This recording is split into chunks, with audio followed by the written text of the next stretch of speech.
My name is Dawn Clark, a journalist at Voice Magazine, and you are watching Behind the Artist. Today's featured artist is JJordan, a Northwest London proud native that is creating new music and making waves on social media. So it's with great pleasure I introduce JJordan. Let's kind of get stuck in and talk about your latest release, which is Lovin Care. It's gained a lot of traction on social media, especially on TikTok. Did you always know that your music would be this popular on social media? And did you create with this in mind? Funny story. That song, I wasn't even supposed to release that one first.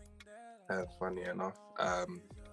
That one was just to introduce myself as a singer in it, because as you know, I'm a drummer originally, but then COVID struck. I thought, let me try another avenue, reignite some fires that burn out. What I like to do is show my stuff in parts and show how I done it, rather than show them the whole snippet. But for some reason, it got a lot more traction than I expected. And everyone did that song before all the other songs that I released. So yeah, it's just something that I have to kind of get used to. It's doing amazingly well. You've been able to really gain a following of people, even like international, which has been amazing to kind of see. So you kind of spoke about kind of giving your supporters or just anyone that follows you an insight into like the creative process. What does the JJordan creative process look like? Find a beat. Normally I would have a make the beat or get my brother to make it for me, but this time I just found it on YouTube. Literally when I'm in my space of just trying to create music, I would just look on YouTube, see what things are there, if anything can come to mind, any imagination can come to mind, and then I'll start from there. If I can't come up with lyrics, I'm not really I would say songwriter, but a beginner songwriter. So I normally come up with melody, and and once I go from there, the harmony starts to build, and then the lyrics and start to go around, because sometimes like a storyline don't come to mind straight away, depending on the instrumental. That's just a small breakdown of what how everything works. I find that really interesting. So would you say that you are instrumentals first before lyrics instead of lyrics before instrumentals? What kind of plays a more of an important part for you? Yeah, I would say the instrumental side of things, really. I think for now, because my songwriting isn't as strong as I want it to be, I think I take pride in making other things stronger. So whereas you see the ad-libs in the back and the harmonies, I make sure that's what's standing out compared to the lyrics. I'm focusing on the lyrics now. I think once I got the lyrics down, after everything else, then we can move on, because I feel like if I start with the lyrics, it will take me forever and I won't get anywhere. So yeah, I think it's more the instrumental part that I focus on, especially as like a musician before the whole, even though singing a musician, before all of that, when I used to make arrangements for when I'm drumming or for other artists. What challenges do you face, like especially kind of, you started this in the COVID pandemic. So what kind of challenges have you faced creating as an independent artist? I think the hardest part is getting the song out there so that people can hear it. I think for me, it's just so stressful having to make the song and promote it, do all the PRS and all that. I'm not mastering the advertising side of things. Even though I can do it, I'm not the master in it. So luckily, thank God, yeah, because normally before you release it, you have to send playlists and all of that. I wasn't able to do that in it because I'm still figuring out how to do it. So luckily, it got the traction that it did, and people popping up to me asking, "Oh yeah, can I put this on the playlist? Can I put it out here? Can I post it here?" And you have people do like TikTok is just the place right now, innit? So luckily, because of that, it's getting out there and getting the traction that it needs. So just imagine if I had that team behind me and they were able to push that out, what numbers it would be doing now, innit? So the next kind of question I wanted to ask you was, love seems to be a reoccurring theme in your music. Do you implement your first-hand experiences with love as your inspirations? And if so, why?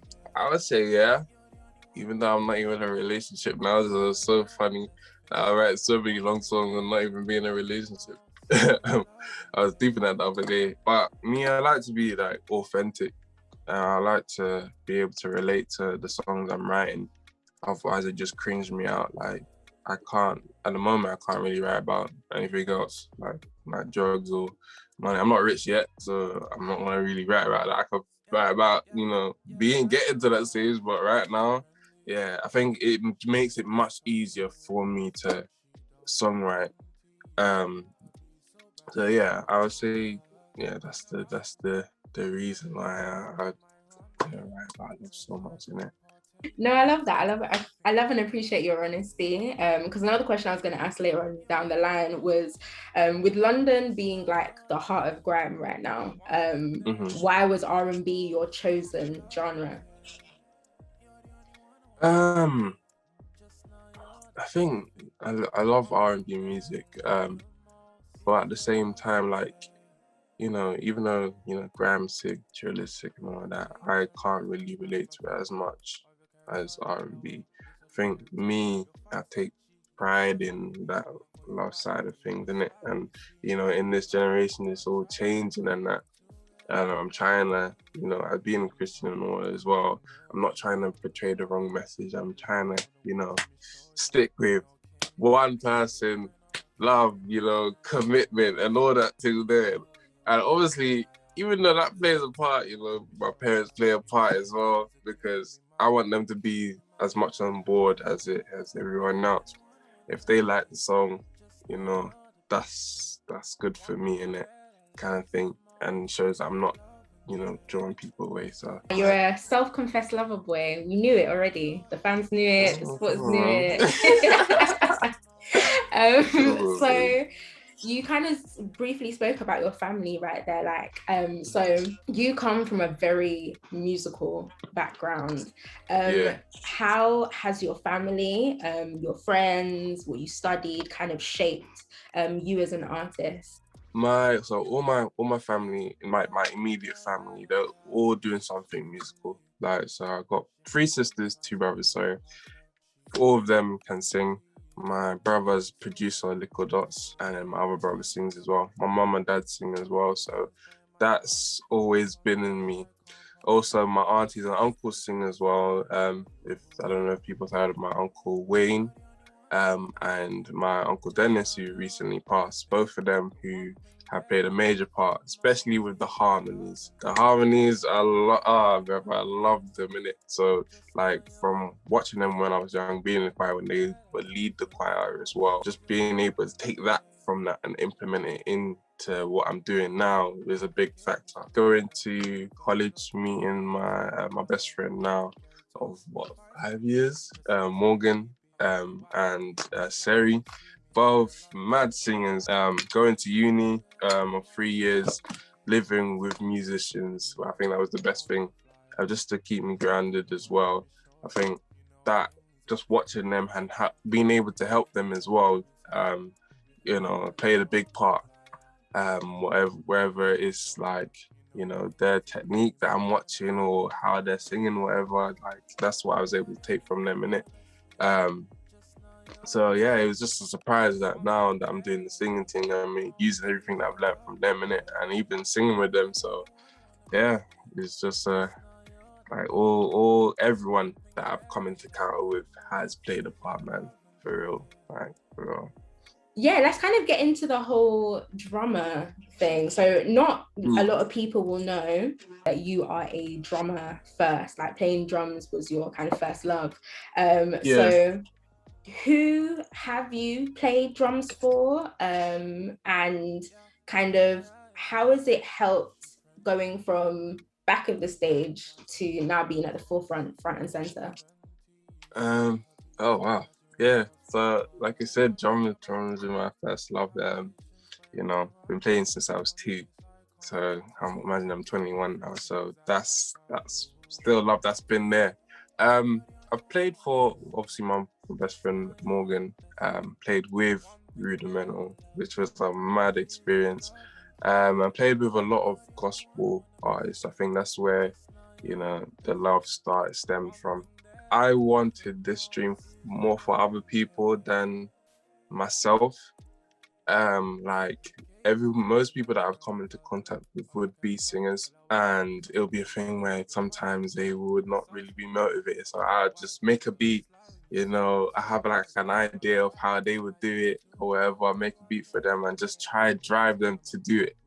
And obviously, you know, I'm thinking, yeah, like during the COVID and all of that, I'm thinking, I've been doing this for other people. Let me just try it. Let me see how it goes. Moving from the back of the stage, I was so comfortable. I can't lie. I think I'm still a little bit comfortable, like even just, you know, not all the intentions on you, you know, like, and like, cause I have loads of experience in drumming side of things, it was nice. But now it's just like, okay, the roles have kind of switched. Even though I still love drumming, it's a thing where now I have to focus on everything. If you could collaborate with any artist, dead or alive, who would it be? Mm-hmm. And what would the song kind of be to? Like, give me genre, maybe a name if you can.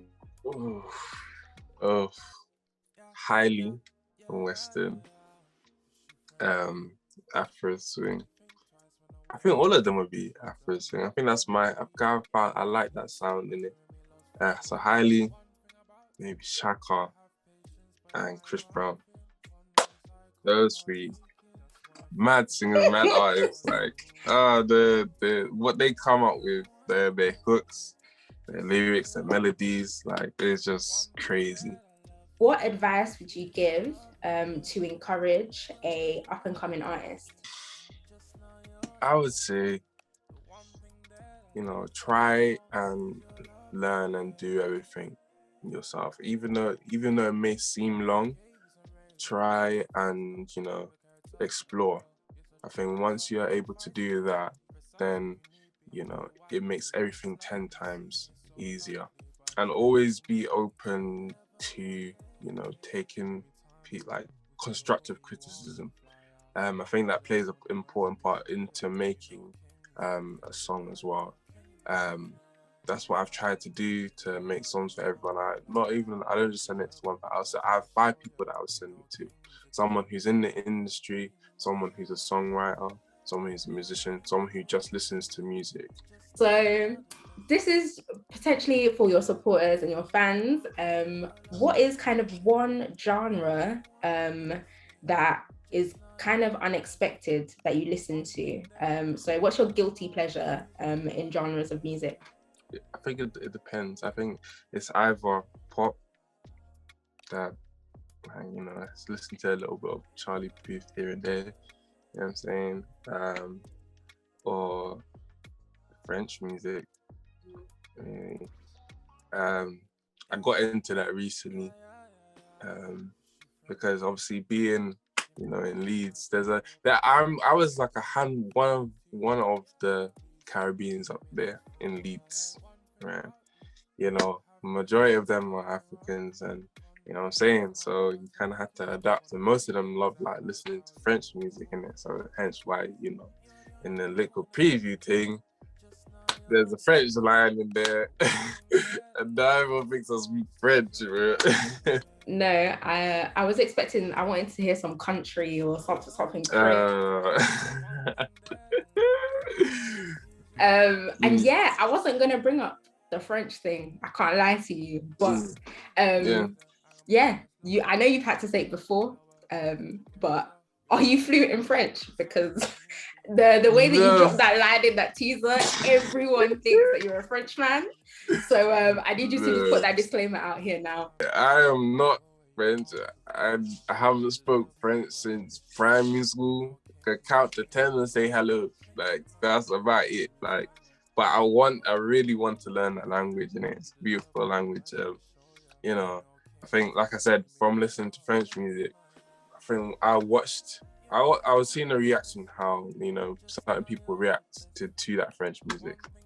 I was thinking, wow, like, they really like it, innit? So, you know what, let me try. But before I released it or showed anyone, I went to someone who spoke French, made sure I got the accent down, you know, and the pronunciation right, and I made sure what I was saying made sense. Yeah, before I get grilled everywhere, like, what's this guy saying, innit?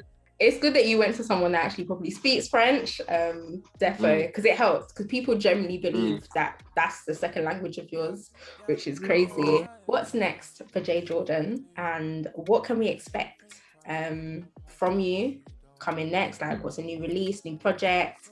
And yeah, is the EP finished? Is the album finished? That's what we all want to know. So I'm aiming to release the next single by the 16th of July. So that's the one that everyone keeps asking for, isn't it? So hopefully the 16th of July, you guys should definitely have it. EP wise, before the end of the year. That's what I always say. That's what I can say. I have the songs there, I have the songs ready. It's just putting together and marketing it correctly. But yeah, so new music coming, you know, maybe a few features here and there. Honestly, it's been amazing to kind of speak to you and really get an insight again behind the artist. Your boy JJordan from Northwest London. You know what I'm saying? R&B singer, you know, I did a couple of Afrobeat here and there, and just want to bring vibes, isn't it? Your harmony guy. So I'm Simone Clark from Voice Magazine, and this was Behind the Artist. Please feel free to subscribe, looking at all the stuff that we've got on our website.